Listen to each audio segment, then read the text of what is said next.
Hey guys, I wanted to do something fun today.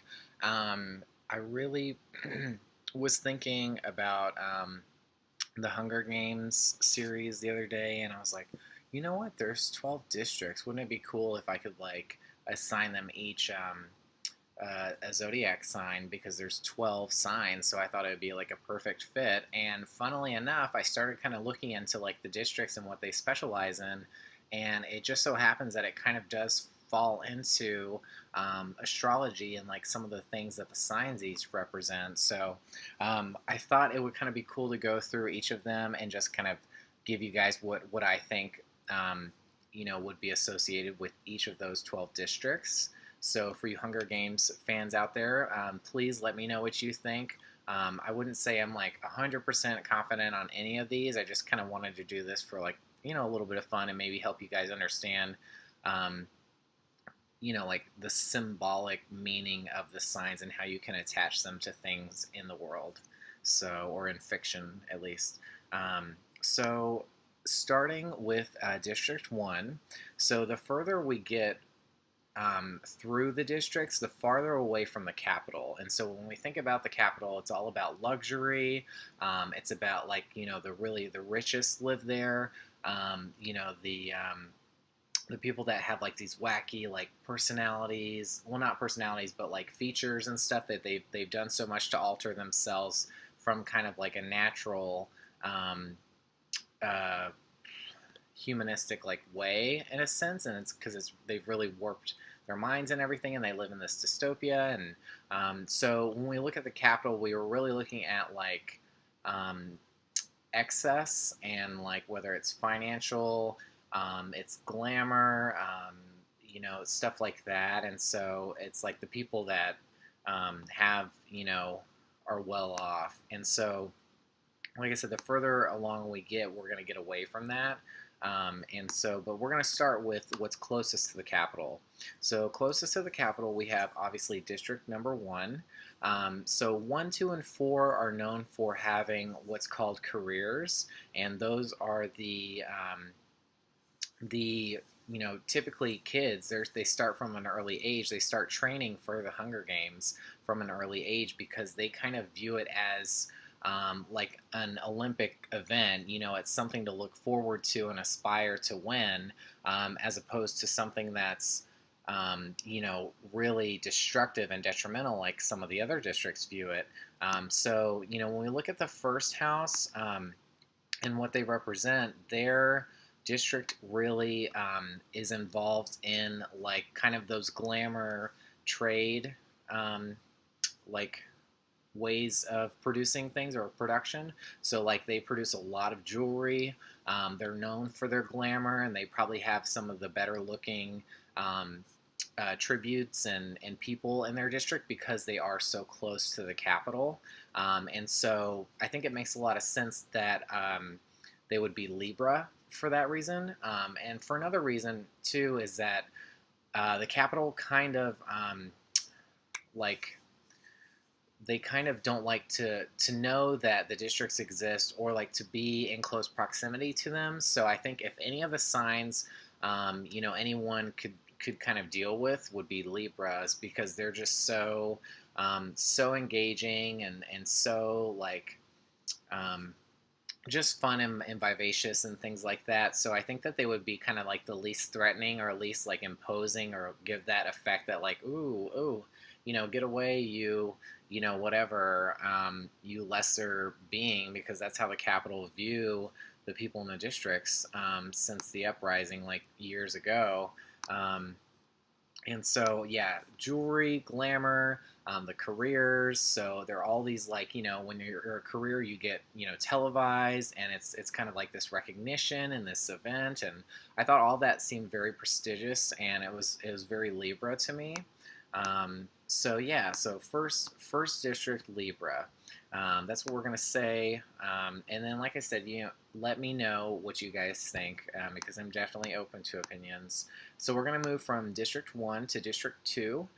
So the second district is kind of located somewhere in the mountains from what I read, and it's it's more having to deal with like masonry, stonework, like blacksmiths and things. So it's like forging, like weapons, lots and lots of weapons. So that obviously helps provide that police force that they also bring up and train in that district with the weapons to kind of enforce their instruction. And yeah, and this is the district with the largest amount of victors in the Hunger Games. Because by the time that the series starts, there's always already been like at least 70 previous Hunger Games, so there's been a lot of time for leading up into all that. But the District Two, I mean, you even see in the first film, Cato and Clove, they're really kind of the most threatening to Katniss and Peeta even. Again with the second one, you have Brutus and Inabaria, so they're like the most intimidating, I think, of all the districts. And the largest amount of victors. So I thought victory, awards, trophies would be Capricorn. And then when we talk about the stonework, like that's very like set in stone in a way, like reticent of the past, and they're very hard pressed. You can't budge stone, you can't move it, just like you can't move a mountain. So like all these things in my mind kind of represent Capricorn.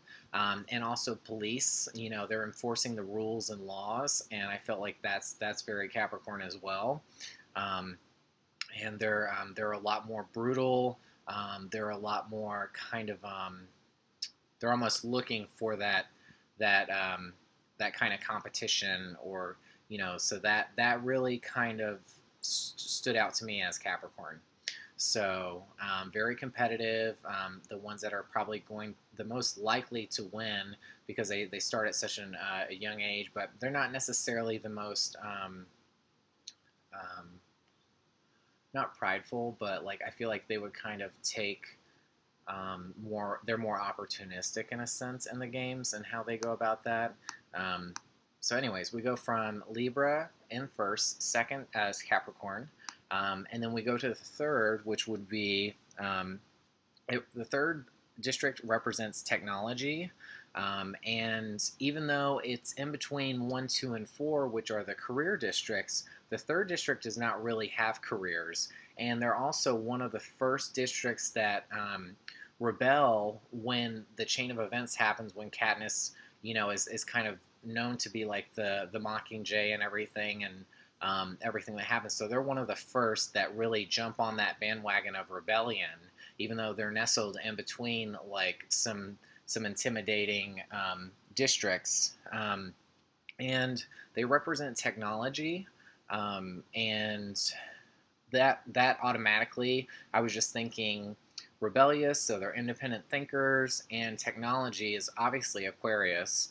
And then when we look at the specific tributes that were in the trilogy, or I guess there were 4 movies, but the last one was split into 2 parts. We have Beetee and Wyrus. So Beetee and Wyrus were in Catching Fire, and they were both very instrumental in helping Katniss kind of through that game by giving her their own perspectives and their own expertise. Because what Wyrus did with giving Katniss the kind of the idea that they were on a clock, like it was set up like a clock, the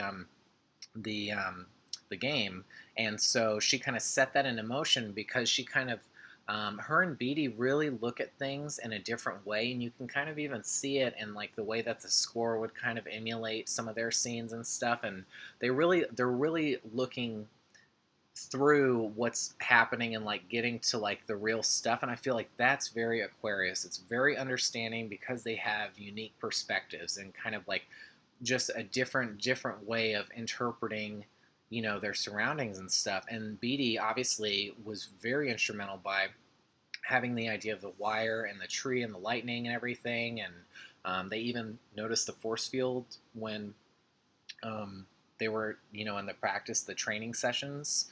So they really kind of showed Katniss how to look through the system in a way and to see like what defenses were in place, and they were helpful in that aspect for her.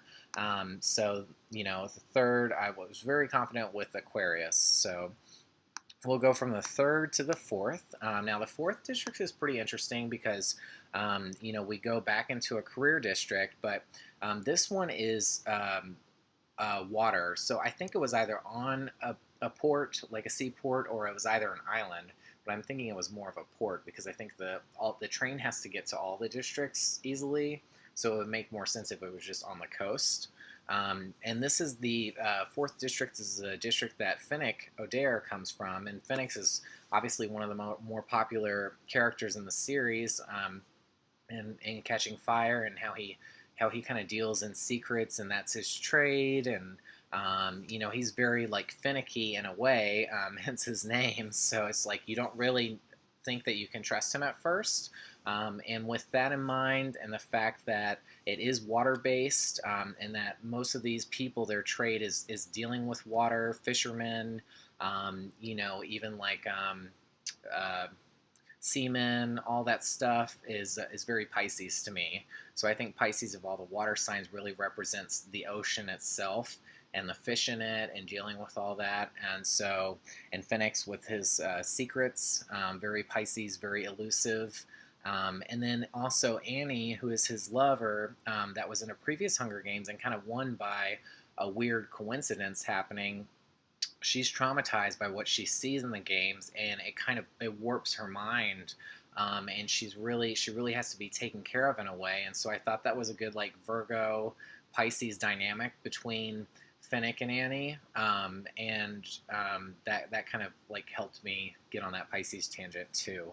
So, and the fact that Mags is from his district too, and in Catching Fire, she really doesn't communicate, or doesn't communicate well. I mean, you don't even hear her speak. I think she I don't know if she's mute, or she just doesn't actually vocalize like what she's thinking. She rather like kind of points it out and stuff like that. So that's very Pisces too, is not being able to communicate well.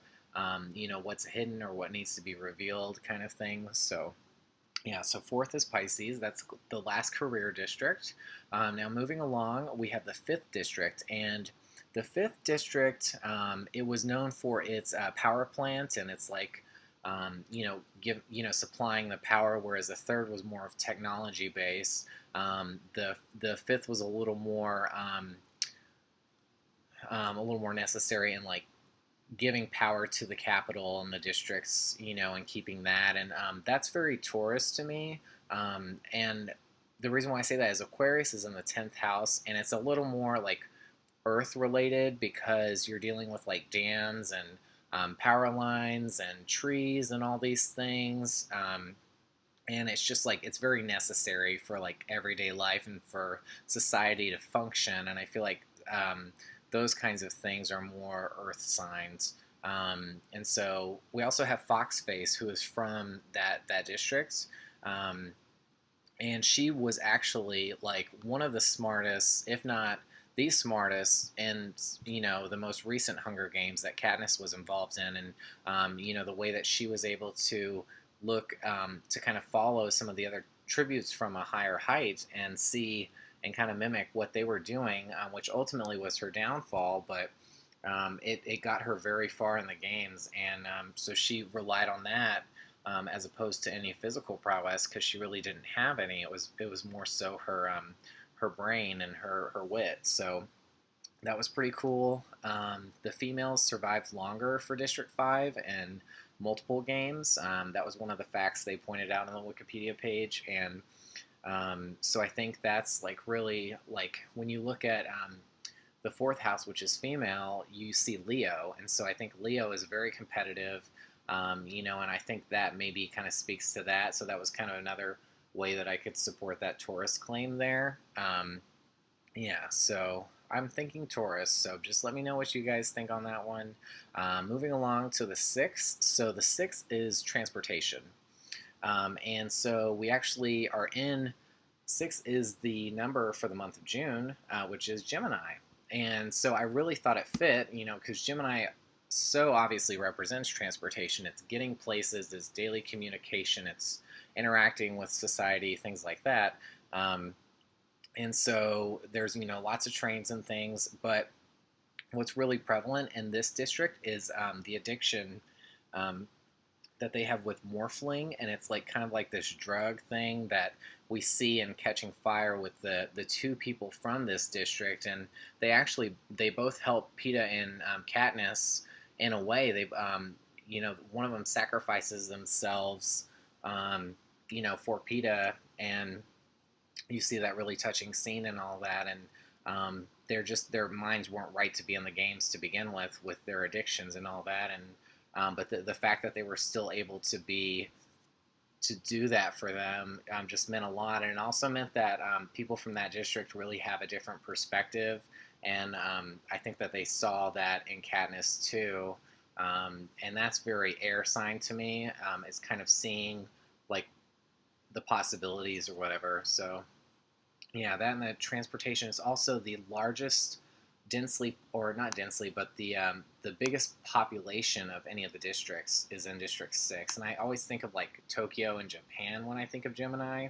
And so I think, Tokyo is such a large city, and there's so much, it's the largest populated city in the world, I think, densely. And I just put those two together real quick. So I'm just like Gemini. So, anyways, we're moving to the seventh house, or the district. I'm sorry, not house, but we are talking about astrology. So, seventh district. Here we have Joanna's natal district, and that's the seventh. So, lumber is really the industry there. That's the industry with the most amount of forests, or the biggest forest, and they also have a dam, and most of them are carpenters by trade, lumberjacks, which you would think maybe would be Taurus, but I went with Sagittarius for this one. I was kind of struggling with finding them a district, and this one kind of made sense for me in the fact that in the scene and stuff that they actually do climb the trees and they descend on the peacekeepers that go in that district when the rebellion starts to have like that catalyst effect, and so you see them like descending like ninjas or something through the trees, and I thought that was a little more Sagittarius, is like coming from a higher perspective, or like the arrow shooting higher, and they love exploring in the trees, and I just felt like that kind of made sense in that sense. Yeah, but let me know what you guys think about that one. The eighth house, so we're moving into the eighth house, and this one was all about textiles. So this is like the fashion district, and obviously, who else wants to look their best but a Leo? So the fact that it was also District 8, I mean, made so much sense. I mean, that's the month of August, and which is Leo time. So I thought this one was a really easy fit. And then what's also interesting is um, their kind of leader or person that came about to lead them when they started rebelling, which actually this was the district that set off the rebellion, by seeing the propos and everything, and Rue's death and all that. This was the first one that like started it, according to Wikipedia. I think in the movies it may translate a little differently, but they started it in a sense, and the leader, you see her in the last two films, I believe, and she actually becomes the new like president or leader after Snow and Coin both die, and I just thought that that was more fitting too, because Leo is a natural leadership, and that was coming about, and so she kind of took that seat of power, but Katniss trusted her to kind of to do it because she came from the districts, and she sensed that she had that those moral necessities that they needed coming out of all that. So yeah, so Leo for 8th district. So for the ninth, there's not a lot that they had to say about the ninth district from what I did my research, and there's no one really prevalent from that district that we see in the book series. But they did represent grain and harvest, so it was a lot of that, and I just thought, harvest, when you think of like Virgo, like when it turns to fall and all that, and all those summer crops, and it's just kind of like that kind of pastoral like work and way of living is very Virgo in a sense. and there were also factories, so it's got like that industrial sense, but also like the fields, and so I thought that was Virgo, and yeah, and it also happens in the ninth district, which the month of September is Virgo, so that's the ninth month. So I thought that fit. Then we move from the ninth to the 10th, so we're getting closer to the end, bear with me. So in the 10th district, this one they said was kind of like close to Mexico, so I was thinking like around maybe Texas, because it had to do a lot with like livestock and farming, and so I felt like so much cattle would be in production in those areas. When I did a road trip, I saw so much and time again, and so I thought the fact that it's so close to Mexico, which I always associate Cancer with. I mean, Mexico kind of represents like food and family. And kind of those things is very prevalent there, and in the people from that area. And so I thought Texas being so close, that would make sense. And the fact that it's cattle, cattle produces milk, which is something mothers produce, and it's food. I mean, we use, cattle for everyday, food sources. And so I definitely was on to Cancer for the 10th district. Um, and then let's see here. So we've got number 11. So District 11, they were this was Rue and Thresh's district. So this district in particular was really significant for Katniss, and when she was doing her victory tour and all that, she really didn't want to go back and have to deal with their families and all that, because she felt like it was almost she was part of the reason why they died, which was total opposite. I mean, she would have tried anything to save Rue's life, and Thresh, she didn't. They both kind of had like this mutual agreement where it wasn't spoken, but they both had opportunities to kill each other or something, and they kind of went the other way because they had that kind of connection.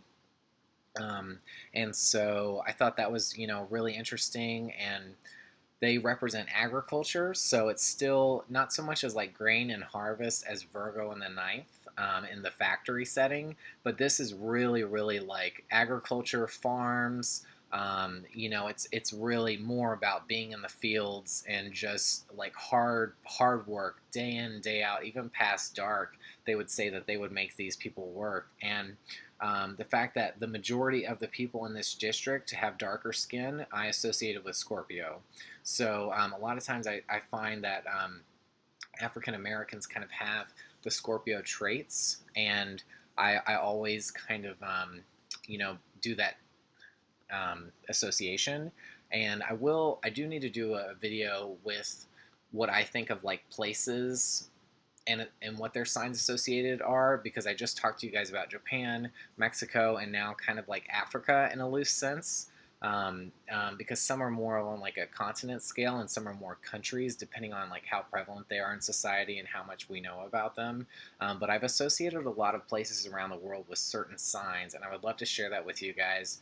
I'm just kind of waiting to where I get like maybe some technology where I can do some like cooler effects, so it's a little more like engaging in a sense, because that I've been thinking about doing for a long time. I just kind of want to have that like good impact. But anyways, tangent. Um, 11th Scorpio, and yeah. So they're just kind of pushed past their limits to work day in and day night. That's very Scorpio extremes. And then the 11th month is November, and so that's the month that you see the most amount of Scorpios. So that all made sense, and it even said it was close to Atlanta in the location of the districts. And I forget exactly where it starts and ends, but I know it goes from like the Rockies and it ends kind of like in the Appalachians, where Katniss's 12th district is. So I guess it starts on the west and then ends up somewhere in the east coast of the U.S. Um, I've never seen like a physical map, so I can't say for certain. But I guess it dips and all that kind of stuff. But yeah, so 11th Scorpio. Now the 12th, interestingly enough, it does get destroyed in the series, and I was struggling to kind of tie a sign to it, and so I kind of wanted to skip the 12th, because not that it's no longer relevant, but um, the fact that it got destroyed and all that, I feel like kind of takes it out of the equation in a sense. And then I would rather instead talk about the 13th, because I still want to have 12 signs, I still want to talk about each of the signs. And so the 13th district, obviously, who is left but little Aries? So I figured since this is kind of the newest district and the most rebellious in a sense, the 13th district is leading the rebellion. They're underground, they're not known, and they're just kind of birthed, and they kind of like um, set off the rebellion and take over. And so that's kind of like the military powerhouse. And I thought, obviously, military, Aries, warfare. So all of that really kind of spoke Aries to me, and just the fact that it was the last to arise. We heard about it, like it has like some history where it existed, but then it kind of got rebirthed again, and so yeah. So that's all of the 12 districts. Well, 12, but I talked about 13th instead of the 12th district just because I felt like it was more relevant. So let me know what you guys think. Hopefully this was fun. I know the series has ended a few years ago, but I think it's still like well versed in a lot of people's minds that that read the books and really enjoyed that series. So just kind of wanted to show you guys that. So I hope you enjoyed it.